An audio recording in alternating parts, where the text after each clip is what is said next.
kuvanzira yenyu Baba.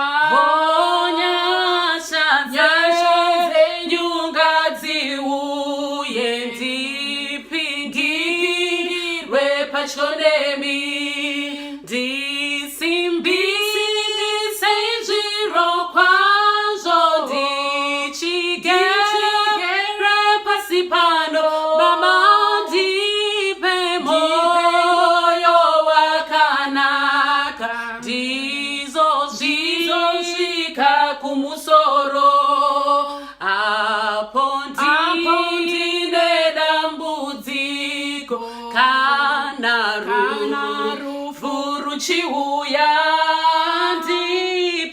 ndipenyiwo rudo rwenyu runodzinga kutya kwese ndisimbise zviro kwazvo ndichigere pasi pano Baba ndipe moyo wakanaka ndizosvika kumusoro pakuguma kweupenyu Baba.